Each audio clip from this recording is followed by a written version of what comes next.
Selamat datang di MDGP. Matteo Dimas GP. Kenapa orang teman kita lagi sibuk? Lagi cuti. Lagi cuti. Kalian beruntung hari ini kan? Beruntung ya. Karena Lebih fresh kan? Karena dapat view-nya yang penting dari pembalap sendiri.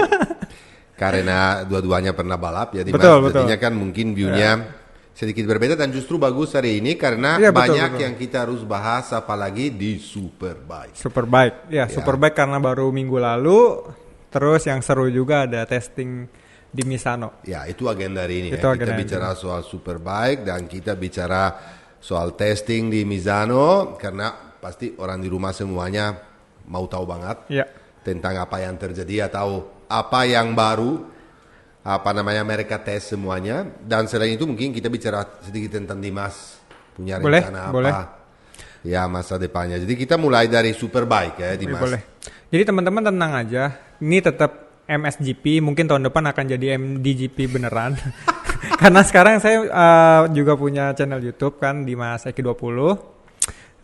Jadi tenang aja buat pecinta Satar, nggak usah takut.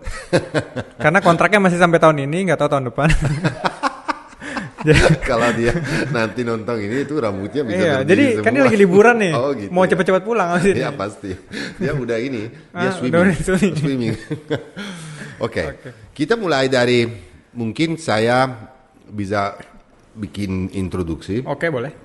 Bahwa ada 3 pembalap yang beda jauh sekali satu dari yang lain, namanya Alvaro Bautista, Toprak Razgatlioglu dan Johnny Rea. Kenapa? Karena beda umur juga dan beda pengalaman.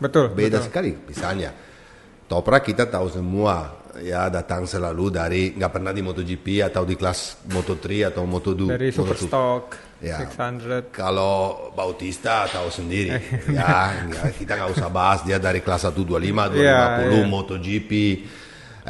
Dan dia itu adalah pembalap yang menurut saya paling komplit dan paling pengalaman ya di sini.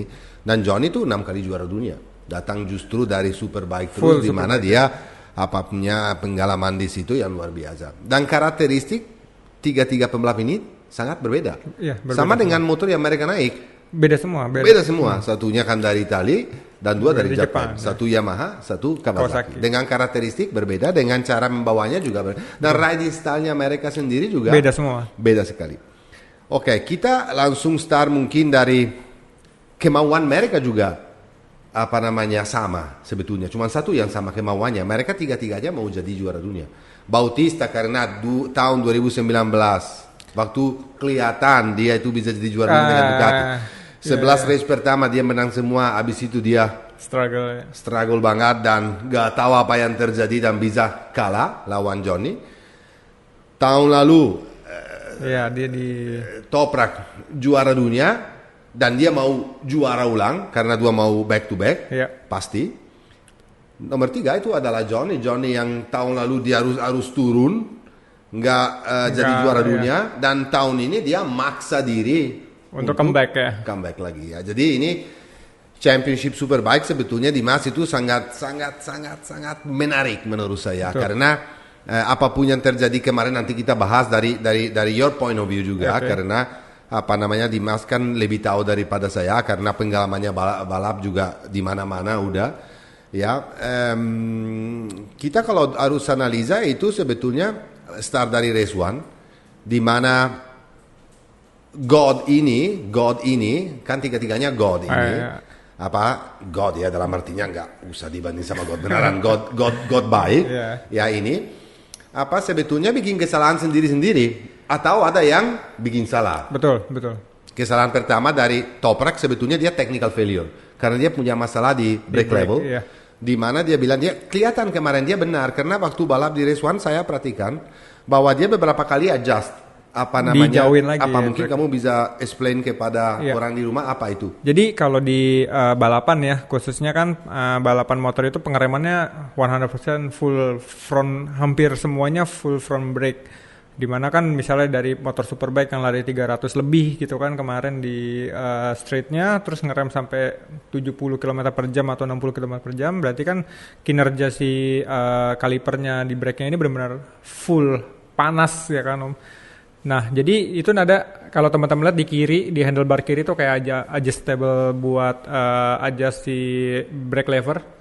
Nah, jadi ketika kalau dari si rider kayak Mateo juga waktu balapan, Kalau kita udah pasti nih, ya. kalau udah habis 1 lap apa 2 lap gitu, kalau karakter tracknya banyak hard braking, kita langsung adjust kayak 1-2 klik. Nanti di pas tikungan next cornernya, kita udah pas kita brake, wah ternyata kedalaman nih, kita adjust lagi 1 klik. Biar dijauhin Iya. kan. Tapi sometimes kejauhan kita turunin 1 klik. Nah itu udah otomatis. Nah biasanya ada, kalau saya tuh ada sign misalkan nambahin tuh ke atas. Jadi kadang kita suka namanya di atas motor cuma sepersekian detik kan, kita cuma ngelihat si handlebar, oh tanda ke atas, kita putar ke atas sedikit gitu. Jadi ini ngebantu kalau lagi fighting di balapan, karena kan balapan superbike kemarin atau MotoGP udah 20-an lap lebih gitu Om. Benar, dan sekarang lebih gampang karena kan ada roda lumayan apa setelahnya lumayan gede. Kalau zaman dulu kan sulit sekali ada kecil di sini. gini. Ya kan.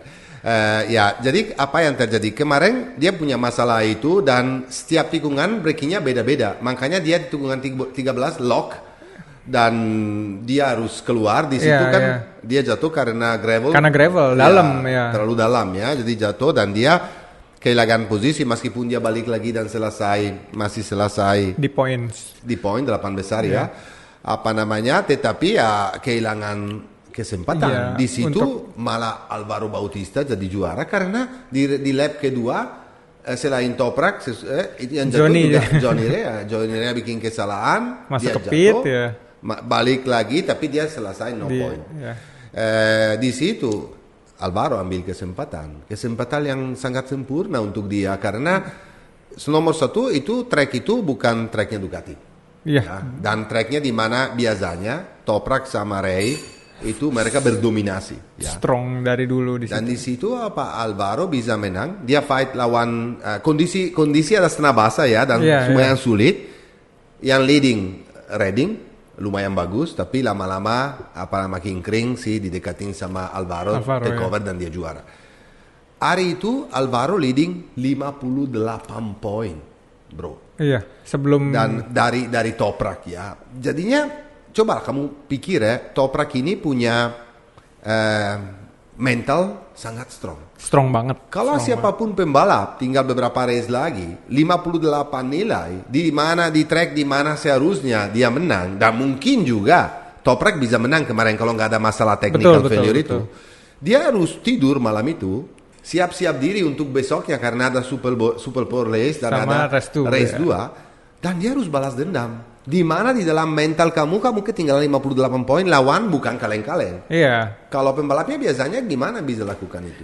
Nah, yang pasti sih ditambah kan kayak tadi failure-nya si Toprak itu kan kita tahu Toprak hard braking super strong ya kan, paling light brake lah dibanding Johnny dan sambil Stoppie. Dia Stoppie sih ambil Vico. Bisa tapi Stoppie bisa berhenti motornya kan. Nah, itu gila. salah satu yang teknik yang unik menurut saya gitu kan.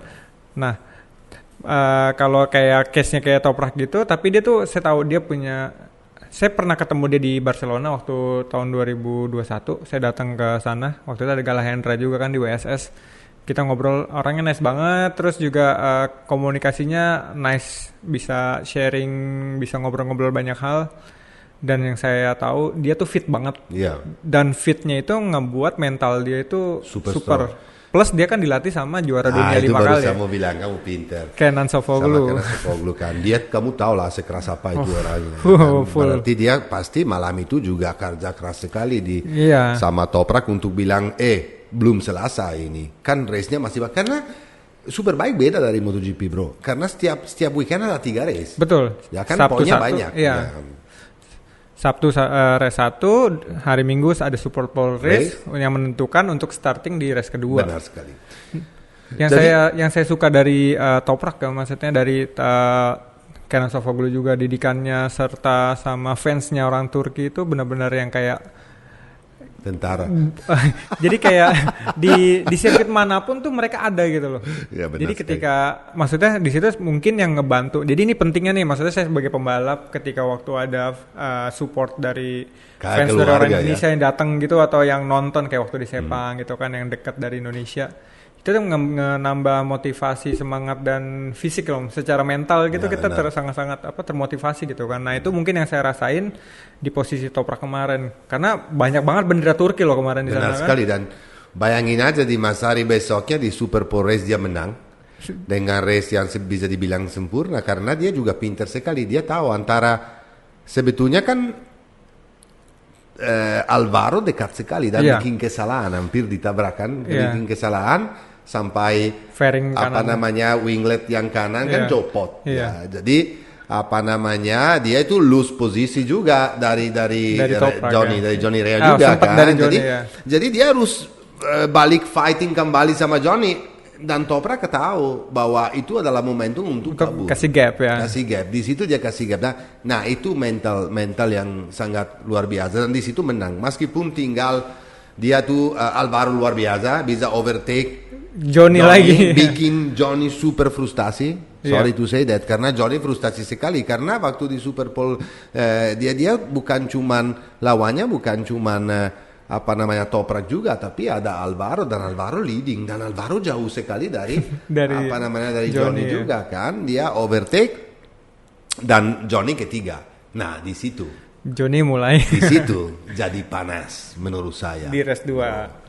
Nah, kita sekarang masuk ke race 2 di mana aku mau analisa khusus dari kamu karena banyak sekali adalah spekulasi dan banyak sekali bilang bahwa apa nama Bautista cengeng, saya dengar ya. Iya, saya baca juga. Ya, dan banyak sekali yang bilang bahwa apa namanya ya udahlah apa ini adalah Superbike. Kalau saya setuju satu ini apa? Kalau Superbike memang Superbike benar-benar untuk pebalap laki-laki. Jadinya biasanya kalau habis masalahnya seperti ini udah habis.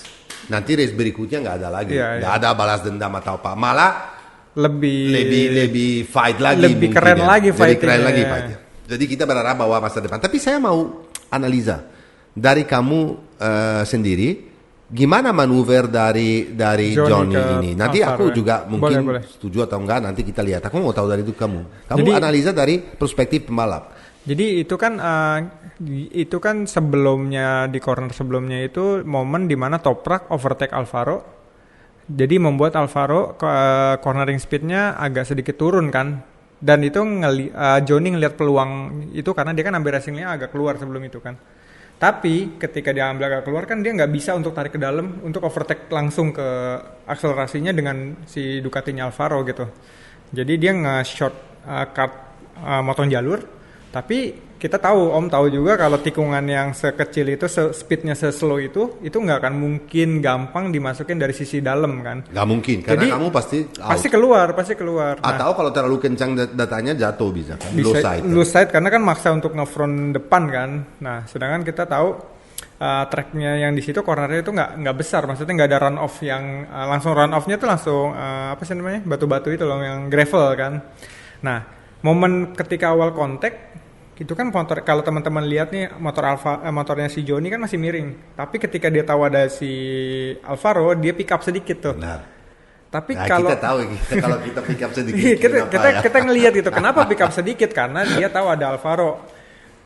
Kalau dari sisi rider mungkin ya, kalau dari sisi saya, kalau saat itu saya emang depannya udah loose, mendingan saya jatuh berdua dibanding saya jatuh sendiri satu kan gitu. Tapi kalau dari saya lihat kemarin itu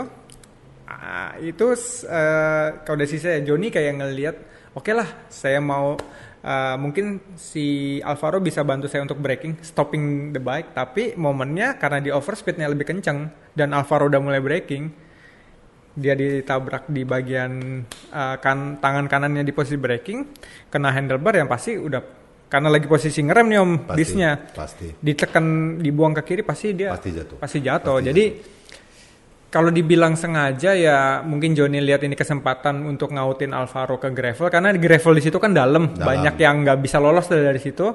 Mungkin untuk niatnya bikin Alvaro bikin gap supaya dia bisa fighting sama Toprak. Tapi di satu sisi ya terlalu awal dan agresif karena kan itu lapnya masih lap awal sekali gitu kan. Menurut saya setuju sekali sama kamu. Menurut saya dia terlalu optimistik dalam ambil keputusan itu karena dia untuk overtake Alvaro harus masuk dengan kecepatan sangat tinggi. Betul. Jadi kalau nggak ada Alvaro dia bisa out. Pasti ya, out. Atau pasti jatuh. out. Kamu tahu itu pasti ya, out, pasti ya. tahu. Dia itu udah mau lose the front, dia Iya. angkat motornya dan dia Kena, buang ya. Alvaro. Itu kalau dibilang kasar sih kasar bro. Betul. Kalau dibilang sih kasar itu kasar karena kalau saya bilang bahwa Alvaro marah sekali, aku bisa mengerti. Kalau Ya. orang bilang cengeng, aku tahu. Aku pembalap yang suka fight. Yes, yes. Tapi ini terlalu banyak. Karena ini risiko tinggi. Untunglah Alvaro Nggak ada cedera. patah-patah, Iya, nggak ada betul. masalah. Jadi kita bisa tutupin di sini. Dan race berikutnya mereka akan balap full 100%. Dan untuk kita ini show-nya luar biasa. buat saya kayak Buat yang nonton penontonnya. gitu. Kenapa? Gapnya di championship Jadi makin rapat lagi. lagi kan. Jadi tapi kalau saya dan kamu juga kamu pembalap di posisi Alvaro ya pasti. Pasti kita marah. Pasti Maksudnya marah lah. ya itu nggak harus dilakukan di awal-awal lap Jauh. juga. Harus. Tapi yang bikin menariknya emang gapnya jadi 30 poin ke Toprak. Tapi next race-nya itu ada di home race-nya Alvaro. Jadi 3 race Sabtu dan Minggu 2 race bakal ada di Barcelona. Ya dan selain itu di Portugal. Di situ Ducati kencang Ya. sekali. Jadinya kalau bisa dibilang bahwa menurut saya Alvaro keluar dari 3 race terakhir ini dengan sangat positif. Kenapa bro? Karena Donington Park, Most dan Magny-Cours itu adalah 3 track di mana Yamaha dan Kawasaki dan Toprak malah dan Johnny biasanya berdominasi. Betul. Di situ menurut saya Alvaro perform. Dan kalau di race 2 kalau kita belajarkan yang menangkan Toprak karena habis itu dia bisa overtake Bassani dan Rinaldi.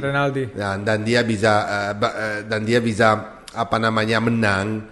Tapi Rinaldi dekat sekali terakhir sama tapi Toprak, habis itu dia salah keluar jadi out lagi, ada ya. gapnya ya udah dia senang dengan posisi 2 sebetulnya. Tapi kalau misalnya Rinaldi aja bisa sedekat itu sama Toprak, apalagi Alvaro Bautista, artinya apa? Kalau Ducati bisa perform di track yang di atas kertasnya bukan tracknya Ducati, ya. apalagi di track yang akan datang ini. Apalagi itu bukan track yang pernah dipakai sama MotoGP. Ya, yang benar. Alvaro kayak Benar. Dia belum tahu track itu. Belum tahu detail gimana tracknya gitu kan. Jadi menurut saya ya hasil yang sangat positif dari Alvaro. Dan abis kayak kemarin Johnny juara dunia 5 kali ya. Ya benar. 5 kali terus ganti Toprak kayak itu seru gitu kan. Ya kalau Johnny jadi juara dunia udah 6 kali. 6 kali ya, terus. 6 kali. Ketika tahun lalu juara dunianya jadi Toprak tuh kayak seru gitu kan. Benar sekali. Jadi nggak dominan dari si Johnny aja, terus Benar. banyak fighting dan Benar. sekarang yang fighting kalau di GP kan Ducati gitu kan, ada Yamaha, Fabio atau Aprilia mulai gitu kan. Kalau di World Superbike ada 3 manufacturer nih, jadi seru gitu maksudnya. Seru banget. Karakter yang beda-beda generasi juga gitu kan. Dan menurut saya Johnny Ray kemarin sangat frustrasi bro. Frustasi kenapa? Karena udah ketinggalan. Dia tuh waktu jadi juga 6 kali juara dunia ya bisa lah dia fight dengan teammate-nya sendiri Tom Six, tapi kelasnya beda lah, tahu sendiri. Selain itu dia kan menang sendiri bisa dibilang. Ya, sampai Toprak datang dengan motor yang kompetitif. Dan dia biasanya kan harus cuman teker cuma satu pembalap Toprak ini. Tahun ini ada Alvaro balik dengan Ducati. Jadi dia pusing juga. Bukan dikalahin sama Toprak tapi dikalahin sama Alvaro juga. Frustasinya pasti tinggi seorang 6 kali juara dunia. Aku bukan mau kecilin Johnny. Johnny itu adalah pembalap yang fantastik dan luar biasa. Bisa menang. Karena kalau kamu bisa jadi 6 kali juara dunia di Superbike itu bukan kaleng-kaleng. Tapi pas sekarang pressure. Dan kemarin kelihatan banget bahwa mungkin dia nggak mau bikin Alvaro jatuh. Yakin nggak? Tetapi dia frustasi. Dia mau masuk dan dia mau paksa karena dia nggak boleh kalah lagi. Dan sekarang ini posisinya dia sangat susah menurut saya ya. Betul, setuju. Ya, kalau kita harus bahas lagi sedikit tentang kemarin yang naik podium karena berbeda-beda gara-gara kesalahan di race 1. Yang naik podium kan juga adalah apa namanya, Alvaro, Alvaro Bautista, Scott ada Scott Redding, Bassani. ada Bassani 2 kali podium di race 1 dan race 2. Ya. Terus di Super Pole Race juga oke lah, ada Toprak, ada Alvaro, Johnny. Ya benar. Dan jadi apa namanya, bagus juga bahwa bisa lihat bahwa pembalap yang lain udah mulai mendekati. Betul. Tim yang lain bukan factory aja. Ya, pace yang 3 God ini yang selalu sampai sekarang ini mereka bertiga biasanya jauhin semua dan fighting sendiri, urusannya bertiga sendiri. Yang kita harus, dan saya mau sekali lagi bahas di sini dan angkat topi itu sama Bassani. Betul. Karena dia itu adalah pembalap yang nggak terima gaji. Ya beneran loh, serius dia nggak terima gaji. Nggak ada gaji. Saya tahu. Sering malah kamu ya. Jadi itu artinya apa? Kemauan untuk apa namanya? Race-nya adalah semuanya. Betul. Ya bukan cuma duit doang. Betul. Jadi kamu, ya. Tetap usaha untuk show performance. Benar. Dan dia itu juga dia sempat bawa van sendiri. Camper sendiri dari Itali kemarin, tidur di dalam treknya, ya kayak pembalap zaman dulu lah. Iya. Tapi kalau di Eropa kayak di CV pun banyak rider-rider atau kayak tim Malaysia juga gitu yang mereka kayak punya sewa camper van gitu. Ketika emang sirkuit kayak di yang jarang ada hotel, misalkan di Aragon gitu, kalau mau hotel-hotel yang bagus kan harus agak turun sedikit gitu. Mereka lebih prefer stay di track, mandi di track, makan di track, tidur di track. Makanya suasana dari Superbike ini tuh sangat-sangat jauh dan berbeda dibanding MotoGP. Dan saya lebih senang suasana ini. Lebih old school dan pembalapnya lebih dekat, dan kalau ada dispute kayak begini ya udahlah, mereka akan lupakan, nanti di race berikutnya akan kita fighting lagi. Aku tunggu banget ya 2 minggu dari sekarang kan di Barcelona di rumahnya sendiri Alvaro, di mana dia selalu berdominasi di sana. Betul. Di mana punya trek panjang, di mana Ducati tahu sendiri apa namanya secepat apa. Dan kita lihat balas dendamnya. Tapi aku berharap bahwa balas dendamnya ini di atas track. Ya betul. Balas dendamnya ini dengan ikutin cara yang seharusnya. Boleh sportif lah. Boleh jadi apa namanya fightingnya boleh jadi top, tapi jangan sampai over. Karena kalau over itu bisa bahaya. Itu aja masalahnya. Kalau sedikit antam kiri, antam kanan, ya lah. Ini namanya juga Superbike kan akan touching masih aman. Masih aman. Tapi kayak kemarin rada sedikit terlalu maksa. Terlalu agresif. Iya, terlalu agresif. Tapi saya sukanya di saya tahu Alvaro dari sana dan bakal home race-nya Alvaro Bautista, tapi Johnny di situ juga strong. Benar. Tapi Toprak strong banget di breakingnya. Benar. Terus kita tahu juga di Barcelona itu kan kamu udah pernah balap kan di sana? Iya, saya waktu podium Moto2 CV kan kamu di sana. Sendiri suka trek itu? Suka banget. Jadi kayak treknya tuh ada hard braking, ada long cornernya, terus ada short cornernya, technical, ada uphillnya, ada uphill sedikit, ada downhillnya juga. Terus yang paling seneng sih pasti pendukungnya bakal rame kan. Pasti. Apalagi pendukungnya Alvaro gitu kan. Apalagi Alvaro dan apalagi championship ini sangat terbuka. Betul. Kita nggak tahu siapa yang akan jadi juara dunia nanti, karena 1 poin aja ini di fight untuk 1 poin aja itu penting banget. Dan kalau ada kesalahan itu tahu sendiri dalam 1 weekend ini sekarang Superbike race ini tahun ini beda dari tahun yang sebelum-sebelumnya. Banyak kesalahan jadinya kan banyak. Jadi poinnya tadi yang jauh jadi dekat lagi. Ya, benar sekali. Tapi yang satu kalau menurut Om nih kan kemarin sempat ada tuh ngelenceng sedikit ke MotoGP waktu di Austria kan ada info katanya bakal ada race yang hari Sabtu ya, kayak Super Pole race gitu. Iya, benar. Menurut saya sih ini bakal bagus sih. Menurut saya juga bagus untuk penggemar crowd, gitu kan. Ya, angkat crowd Sabtu. Biasanya kalau di track kan di MotoGP apalagi kalau weekend kan sepi banget ya. Cuman mulai ramai kalau hari hanya. Betul. Hari Sabtunya kan juga penontonnya kamu pernah di Moto2, kamu tahu sendiri kalau ketika GP nih ya, biasanya hari Jumat tuh nggak terlalu rame. Biasanya kalau yang mau datang Jumat tuh fans fanatik kayak suka Rossi apa gitu, karena kan belum banyak orang yang datang, jadi bisa foto sama Rossi dan segala macam. Nah, tapi kalau hari Sabtu gitu kan fokusnya untuk qualifying aja. Habis itu biasanya pembalap tuh kayak ya udah fokus istirahat buat race. Tapi kan race-nya satu doang gitu. Jadi kalau kita nggak boleh ngelakuin kesalahan sampai jatuh dan segala macamnya. Tapi kalau ada race tambahan, benar. pasti Berarti maksud kamu MotoGP niru lah, ini niru sedikit Superbike. ya nggak usah 3 race lah, kayak dua ada race Super cukup Race-nya gitu. Kayaknya bakal keren sih gitu. Keren. Jadi kita udah bisa nerka-nerka nih, wah siapa nih yang bakal kuat di balapannya gitu kan. Benar. Yang kemarin juga menarik dari balapan Superbike itu adalah prestasi dari Scott Redding. Yang sebetulnya bro, dia udah mulai ketemu setupnya, dan kemarin dia rada marah waktu di wawancara, dibilang kata orang aku pindah di BMW cuman gara-gara duitnya doang. Tapi aku akan tunjukin kepada semuanya bahwa aku bisa setup motor ini dan saya akan menang. Aku suka spirit dari motivasinya Redding. bagus banget. Dan dia tuh strong loh bro.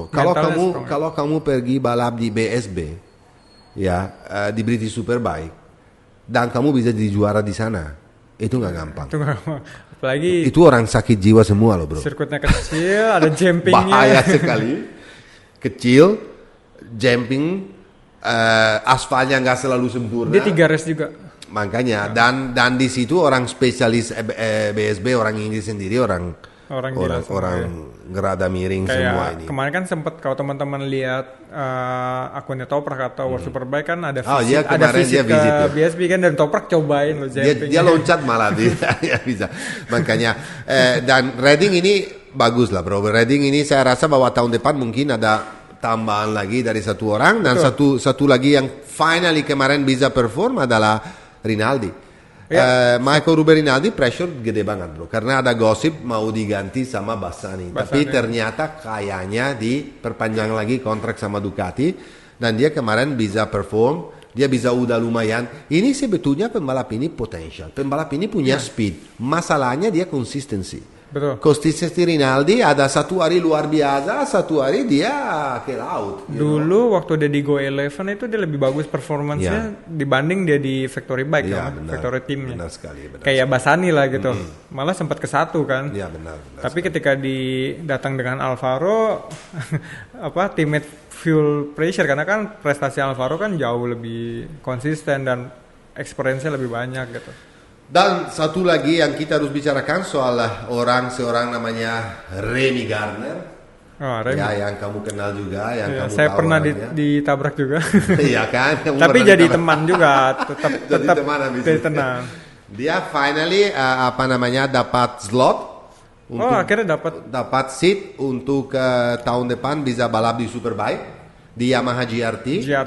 Jadinya Gerloff akan pindah ke BMW Bonovo karena kan Laverty mau retire dan jadi diganti sama Gerloff, dan Nozane tetap di GRT Yamaha karena itu pembalap Jepang, dan Yamaha Jepang mau banget ada Nozane di Japanese rider di Superbike. Dan Remy Gardner jadi teammate. Bagus. Kata Toprak, dia bilang menurut aku Remy di sini akan bagus, dan menurut aku Remy dengan riding style-nya Remy itu cocok banget dengan Yamaha. Dan yang saya mau tambahin di sini bahwa saya rada sedikit marah bisa dibilang, dan kecewa sama KTM. Karena mereka rusakin menurut saya bukan cuma sama KTM aja, karena bisa dibilang dia juga kasih kesempatan, tapi dia cepat-cepat ambil pembalap dari Moto2 sama manajer pembalap sendiri setuju juga, tapi menurut saya ini merusakin pembalapnya. Kita ingat Iker Lecuona, di mana menurut saya prestasi not so bad. Karena di babak kedua season dia tuh bisa selesai 10 besar, dan waktu dia jadi teammate-nya Petrucci, dia kalahin Petrucci juga, dibuang juga ke Superbike. Sekarang Remy Gardner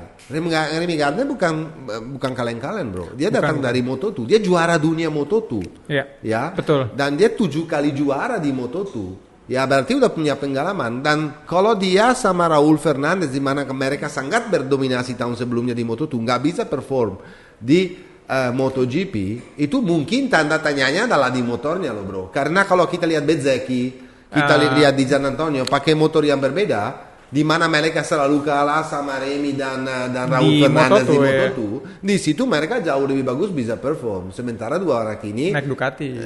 Sama jadinya kayak Iker Lecuona. Jadi sekarang saya berharap bahwa KTM, nanti kita bahas soal ini, bisa beresin motornya. supaya Augusto Fernandez yang tahun depan jadi teammate-nya dari Pol Espargaro di gas-gas, which is KTM tetap, dia nggak jadi seperti yang sebelumnya. Dia seharusnya khawatir sedikit. Jadi kalau teman-teman MDGP, jadi kalau teman-teman MSGP itu kalau ngelihat 2 tahun terakhir tuh saat first Oliveira menang di Portimao sama KTM, terus ketika Brad Binder menang juga KTM di Austria, terus di Austria lagi sama di kemarin di Mandalika tuh si Oliveira under the rain.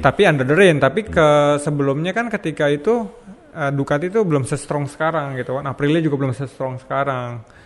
Nah, ketika yang pengamatan saya lihat kan kayak dua brand ini Aprilia dan Ducati improvementnya tuh luar biasa gitu kan. Akhirnya mungkin KTM improve tapi mungkin nggak tangganya tuh nggak sebanyak si Ducati dan Aprilia. Tujuh. Jadi biasanya kan kita lihat nih Brad Binder atau Oliveira tuh suka kadang masuk podium gitu kan. Kemarin tuh di season sampai kemarin di Austria tuh saya lihat agak kesulitan, apalagi kan di Austria mereka home race-nya dan mereka testingnya di situ kan, harusnya mereka punya base potensial untuk podium lah at least di top 3 gitu kan. Nah saya rasa sih yang tadi si Om bilang mungkin motornya emang masih belum step up, dan mudah-mudahan dia bisa nyelesain, bisa upgrade supaya saingan di MotoGP ini bukan, dan Honda juga supaya upgrade, jadi bukan cuma Aprilia, makanya karena kamu mulai bahas ini, kita bahas soal testing kemarin yang di Misano, yang sesudah race kan dari hari Selasa dan hari Rabunya kan semua brand MotoGP ada di track dengan pembalap resminya. Betul. Di mana kita mulai dulu, mungkin ada 2 kabar yang luar biasa kemarin menurut saya. Nomor 1, kabar yang pertama yang saya senang sekali adalah bahwa seorang namanya Marc Marquez comeback bisa balik lagi testing motornya sesudah dia struggle luar biasa dengan masalah fisik. Dan hari pertama dia rada sulit cuma 39 lap meskipun waktunya udah cetak 1:32,3. Itu udah bagus banget menurut saya, seorang yang udah kemarin. Dan dia sakit kan, dia bilang bukan ototnya ya, bukan tulangnya yang sakit, justru ototnya karena belum biasa lagi ya. Mungkin Dimas tahu, meskipun Dimas belum coba MotoGP, tapi power di Moto2 aja kayak gimana. Betul. Apalagi MotoGP di mana kamu ada di atas hampir 300 horsepower. Orang semuanya bilang 250, tapi 250 itu is begini ya. Plus-plusnya. Di mana G-force-nya dan waktu braking kan jadi yang paling susah di motor, apalagi di MotoGP itu speednya kencang, tapi sensasi brakingnya itu loh, maksudnya kita gimana cara kita bisa braking motornya itu yang tadinya lari 350 km per jam berhenti ke 80 kan, force-nya dari belakang itu kan keras banget, dan itu yang mereka latihan fisik gila-gilaan tuh untuk nge-hold itu. Benar. Dan Marquez itu juga hari besoknya aku kira dia nggak turun lagi karena mungkin tapi nggak, dia turun, malah dia komplit dalam 2 hari 100 lap.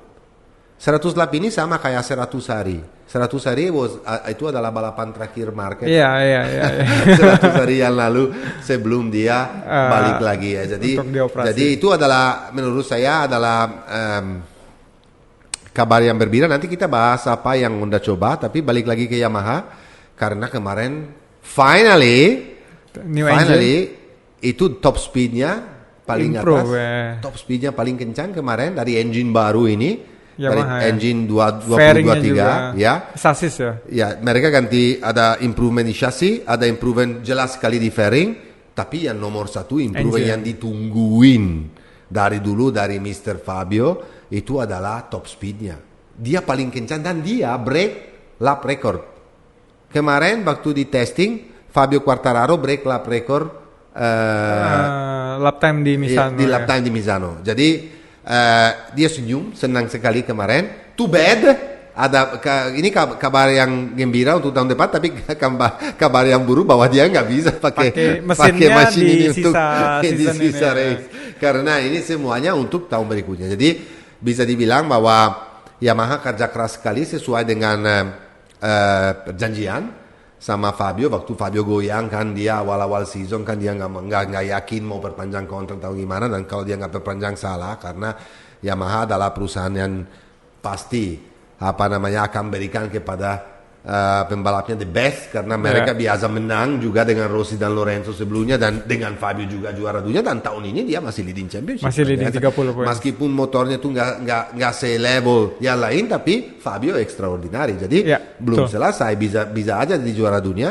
Tapi kabar gembira bahwa, dan di mana kelihatannya dari Morbidelli sendiri kemarin improve, dan Morbidelli itu senang sekali, dia bilang wah ini chassis yang saya suka banget, karena katanya chassis ini tuh antara chassis 220 219 sama chassis yang yang baru, jadi mereka ketemu kliknya, ketemu frame-nya yang dia bilang kemarin waktu saya coba motornya sama, saya balik lagi seperti tahun 2020 di mana ketika dia confidence banget, di mana saya confidence banget, dan saya jadi senang sekali. Ya, coba bayangin aja sekarang kalau Fabio bisa dapat juga chassis yang luar biasa, fairing-nya yang top speed-nya ada, torque-nya ada, dan Franco juga bisa jadi bagus, dan tahun depan bisa juga dua-duanya fight untuk championship, itu sesuatu yang gembira dan kabar yang gembira, karena kalau kita lihat cuma berdominasi dari Ducati doang, dan kita perlu motor-motor Japan balik lagi fight kembali. Ya, dan selain itu kita bicara mungkin tentang Ducati yang mereka Ducati terbalik daripada Yamaha, mereka cari corner speed, dia malah kurangin kecepatan. Tahun ini kan engine Ducati udah kurang 6 km per jam kecepatan top speednya. Kenapa? Karena mereka cari justru Pecco carinya flow-nya di corner. Dan sekarang ini dengan mereka kerja lebih keras, bukan di engine sih, karena engine Ducati udah top banget. Mereka lebih kepada fairing biasa. Ducati tahu sendiri fairing dan aerodinamik itu untuk gigi delinya penting sekali. Sama chassis juga. Tetapi yang lucu tahu nggak? Ada yang inovasi baru dari Ducati ini gila loh bro, dia punya alat, aku nggak bisa spesifik kasih tahu gimana karena saya sendiri, dan nggak ada satupun juga dari media yang tahu, karena ini rahasia ya. Ada satu alat, coba kamu bayangin, kamu pembalap, dia tuh alatnya itu di coupling, jadi kalau kamu start itu kamu bisa lepas coupling seenaknya, buang aja, mungkin nggak usah mikirin coupling, karena alat ini yang ngatur cara kerja clutch ini, coupling ini sesuai dengan engine. Jadi kamu gas doang, dan buka, dan rilis, udah nggak usah mikirin apapun. Kalau sekarang kan masih mereka harus pas lepasnya, supaya kalau salah sedikit kan bisa mundur. Kalau bagus kan bisa ke depan. Kalau ini nggak usah dimikirin lagi karena ada alatnya yang atur itu. Coba bayangin aja. Itu udah jadi MotoGP ini sebentar lagi pembalapnya aja di atasnya nggak ada bro, mungkin MotoGP akan jalan sendiri. Jadi ntar next MotoGP Satar bisa naik. Bisa naik. Dia kan duduk di paddock, motornya dia sendiri yang jalan. Nah, itu inovasi dari utama dari Ducati, dan of course lah Jack Miller kemarin nggak coba apapun yang baru karena tahu semuanya bahwa tahun depan dia pindah ke KTM, dan nggak boleh coba inovasi-inovasi yang baru karena rahasia itu kan. Selain Ducati itu kita bicara Honda juga bahwa dia pakai swing arm Kalex. Kamu mungkin bisa, kamu udah pernah pakai Kalex? Saya pakai Kalex terus kan di sana. Emang bagus banget itu, friend. Jadi Kalex is salah satu the best chassis in the Moto2 class. Banyak juara dunia di Moto2 kan pakai Kalex kan. Sebelumnya kan ada Suter, Marquez kan pernah juara sama Suter juga. Speed up kan belum ya juara dunia, tapi dominannya dari Kalex. Nah kemarin rumornya kan Honda impress kan ngelihat improve-nya BMW di World Superbike, dia move dari Suter ke mereka juga pakai Kalex. Ke Kalex karena kalau teman-teman MDGP lagi lihat fotonya tuh dia ada comparing gitu di GP.cat dari media Italia kan saya follow juga.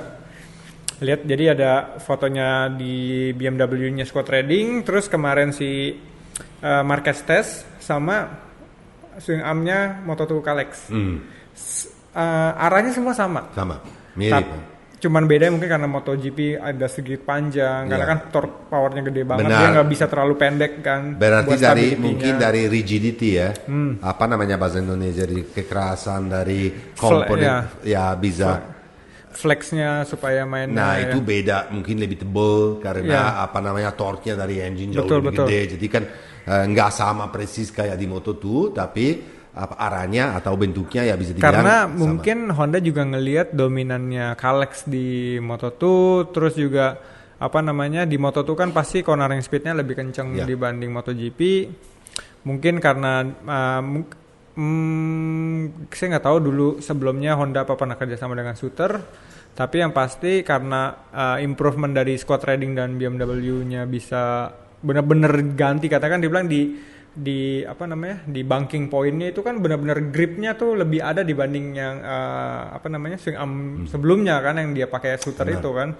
Mungkin Honda dari situ dia mau tes ini akan improvement jauh nggak nih untuk MotoGP Honda nih, karena kan sekarang ketinggalannya lumayan susah karena Marquez-nya cedera kan. Ya, benar. Mudah-mudahan sih saya nggak sabar buat winter test sama sebelum season next year tesnya lagi di Sepang. Semoga semua pabrikan tuh benar-benar jaraknya udah sedikit banget karena biar seru gitu nontonnya kan. Setuju, dan yang kelihatan perubahan drastis dari Honda kemarin selain Swigarim itu adalah fairing depan. Fairingnya. Dan katanya, bukan katanya, kalau kamu lihat foto itu sama Aprilia. persis kayak Aprilia. Dia kayaknya Aprilia rada ini kita di copy paste. Ini namanya MotoGP, ini namanya sama kayak inovasi-inovasi yang dibawa sama Ducati ya. Iya. Jadi normal. saya rasa sih mungkin siap-siap Stefan Bradl diganti sama Alex Espargaro.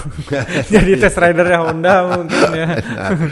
Oke, kalau kita bicara Aprilia juga dia itu tahu nggak kabar yang ada beberapa yang inovasi juga dari fairing, dari engine, dari apa namanya segala macam aspek dia kerja keras full. Pasti, 100%. pasti. Dan katanya motornya bagus banget. Viñales senang sekali dengan motor baru dan katanya motor baru ini udah mau dipakai di Sepang. Kan dia boleh. Karena belum konsesi. Iya. Keren banget jadi kan engine free. Iya, terus finalis sekarang udah mulai konsisten di podium. Ya, benar.